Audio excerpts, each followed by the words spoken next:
तो वो कुछ ना कुछ इस वक्त सर जोड़ के बैठे होंगे कि क्या करें, क्योंकि इधर वे अगर वो एक्सेप्ट कर लेते हैं तो भी उनकी बड़ी अजीमत है, नहीं करते तो आगे एडवेंचरिज्म, क्योंकि जो पहले 5 जेट गिर चुके हैं ये 10 भी और गिर सकते हैं, और ये फिर एस्केलेशन किसी लेवल पे भी जा सकती है।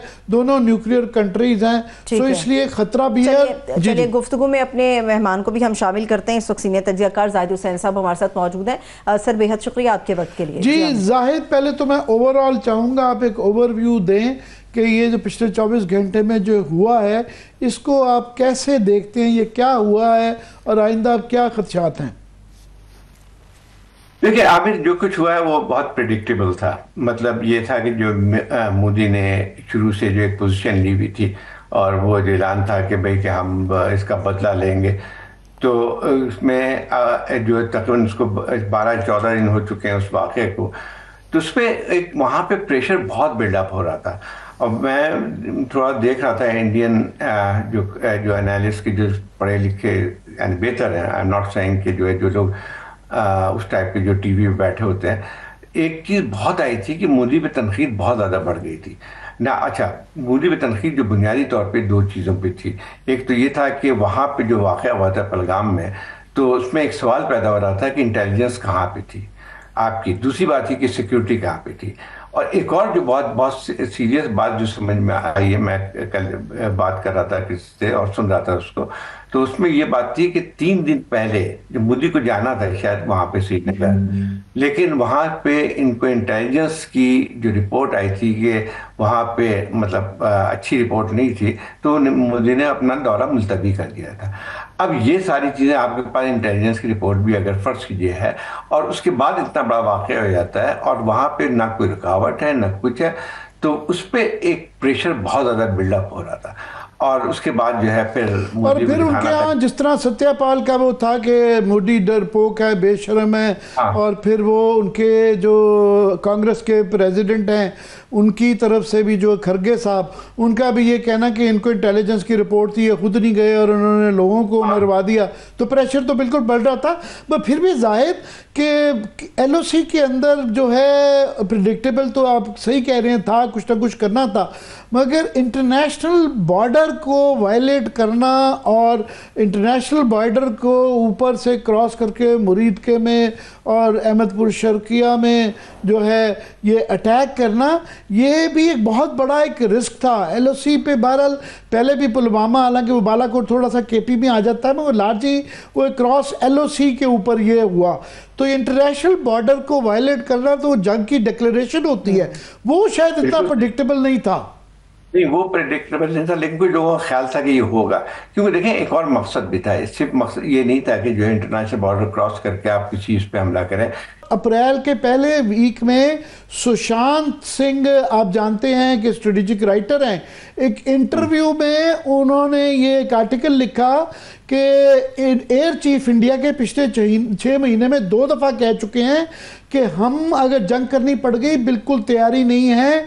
हमारे जो कहने को पेपर पे 44 स्क्वाड्रन्स हैं, मगर 31 फंक्शनल हैं, 31 में भी जो आधे हैं 50%, उनकी सर्विसिबिलिटी नहीं है। जैगुआर बहुत आउटडेटेड दुनिया भर में हो चुके हुए हैं, हमारे मिक्स भी पुराने हैं और हमारे पास स्पेयर्स नहीं है, तैयारी नहीं है अगर जंग करनी पड़ी। ये उनके एयर चीफ का बयान आया था। तो उसके बावजूद ये रिस्क लेना और इंटरनेशनल बॉर्डर को क्रॉस करना और ये ज्यूम करना कि हम रिटेलिएट नहीं करेंगे, ये कैसे मुमकिन हुआ? बिल्कुल रेकलेस। देखें एक बात, इन सब के साथ प्रॉब्लम यही होती है, जो इस किस्म के लीडर होते हैं पॉपुलिस्ट और नेशनलिस्ट और इस पूरी इन चीज़ों पर जाहिर होती है, तो उनके साथ प्रॉब्लम यही होता है। और ये हमेशा ये होता है कि एक ऐसा कदम उठा देते हैं जो कि खुद इनकी अपने जवाल का बायस भी बन सकता है। अब मोदी की जो अपनी सोच है उसी का एक प्रिजनर बन गया, उसी का एक कैदी बन गया, जिसको कहते हैं ना कि आपने एक फिजा पैदा की है कि मैं तो जब भी कोई इस किस्म का वाक़या होगा पाकिस्तान के, मैं घर में घुस के जो है उसको सबक सिखाऊंगा, ये उसका बन गया था। अब ये जब ये एक आपने पूरा मना लिया है और फिर पुलवामा के बाद भी अपने आपने कहा कि भाई हमने घुस के जो है वो पाकिस्तान के अंदर दाखिल होके कर लिया। हालांकि देखा जाए तो खुद इनके जहाज गिरने के बाद जो हजमियत उठाने लगी तो वो तो नहीं किया, लेकिन यही एक प्रॉब्लम उनके साथ आता है। आपकी बात बिल्कुल सही है कि इससे पहले भी जो खबरें आती रही वो ये थी कि 70% जो इंडियन आर्मी ओवरऑल जो मिलिट्री है वो ऑब्सलीट उस पर है।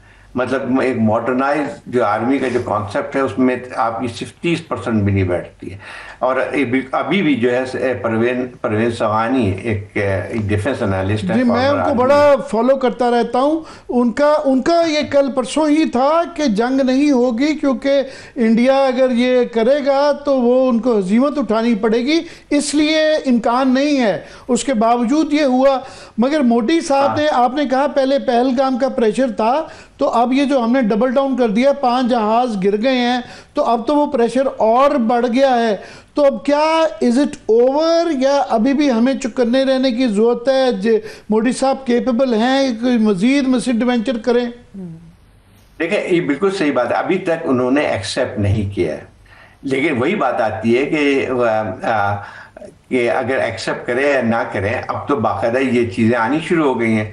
अब तो मैं देख रहा था किसी को कि ट्विटर पे किसी फ्रेंच उसने भी एडमिट किया है कि एक फ्रेंच इंटेलिजेंस ने CNN को एडमिट किया है कि जो बठिंडा में एक्चुअली ये बताया जा रहा है कि जो राफाल का जो स्क्वाड्रन आया था उसका पहला जहाज ये था जो बठिंडा में तबाह हुआ है। और फ्रेंच इंटेलिजेंस ने CNN को कंफर्म किया है कि ये बिल्कुल गिराया गया। एक का तो उन्होंने कंफर्म कर दिया है। जी जारी रखिएगा।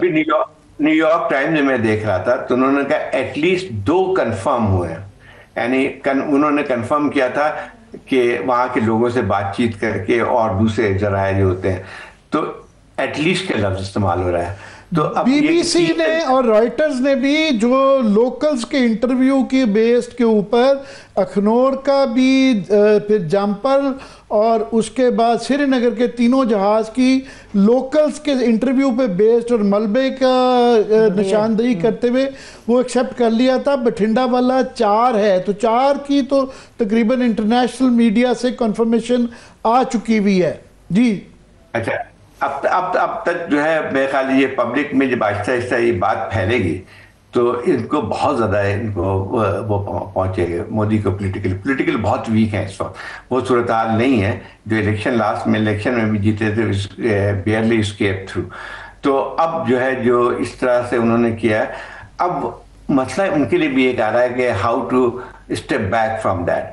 लेकिन हमारे पास क्या आ रहा है? मैं पहले यही समझा था, मैंने इंटरव्यूज़ में भी आपने ये कहा था कि जो पाकिस्तान ने जो रिस्पांस देना था वो दे दिया है। लेकिन मुझे लग रहा है कि शायद हम पे भी प्रेशर पड़ रहा है कि आप जैसे आप कह रहे थे ना कि वहाँ पे आपके इंटरनेशनल बाउंड्री क्रॉस की है, लोगों को सिविलियंस को मारा है, तो एक हम पे भी प्रेशर ये है कि इसको और हम करें। तो ये एक ऐसी सूरत हाल होगी और हमेशा इसी किस्म के हालात में ये बात पैदा होती है कि आप जंग एक चीज़ शुरू तो कर सकते हैं लेकिन उसको ख़त्म करना या उसके आउटकम को आप प्रिडिक्ट नहीं कर सकते हैं। और एग्जैक्टली वही सिचुएशन आप सामने नजर आई। अब मुझे बताइए कि अभी तो ये शुरू है ना, ये सारी चीज़ें आप आहिस्ता आहिस्ता आ रही हैं अबाउट इंडिया के जितने जहाज़ के बारे में, राफेल के बारे में, तो ये तो वहाँ पे सिंकिंग तो होगा। यानी कल रात तक तो शायद नहीं था, कल रात तो जाहिर जब ये हो रहा था तो मैं इंडियन चैनल के ऊपर आपकी तरह नज़र रखता हूँ, तो मैं उनके लाइव चैनल जो है ना इंटरनेट के ऊपर देख रहा था। और आधा घंटा तक हमारे यहाँ क्योंकि ये इतलाएँ आ चुकी थी, मीडिया में भी रिपोर्ट हो रहा था, ISPR के DG भी कंफर्म कर चुके हुए थे कि हमला हुआ है और 2 जहाज़ों के उनके गिराए जाने का हमारी तरफ से DG ISPR। मगर इंडिया में टोटल ब्लैकआउट था, आधे घंटे तक उनके मीडिया में ये खबर भी नहीं चली। इतना कंट्रोल्ड मीडिया कह लें या ब्लाइंड मीडिया कह लें कि इतना बड़ा हमला हो जाता है, पूरी इंटरनेशनल प्रेस में आ गया, इंडिया में जिक्र नहीं था, टोटल ब्लैकआउट। नहीं, वो खैर बाद में जो जिक्र किया कि हमने अपना वो ऑब्जेक्टिव पूरा कर लिया। मैं खाली कह रहा हूँ कि जो असल बात है, जो कि आपने ठीक है, आपने बड़ा क्लेम कर लिया कि हमने इनसे जो नेटवर्क थे हमने उसको तबाह कर दिया, फलाना कर दिया और दाखिल होकर हमने दिखा दिया कि हम बदला ले सकते हैं। लेकिन असल जो चीज़ जो है वो तो अभी तक सही तौर पे वहाँ सिंक इन नहीं हुई है।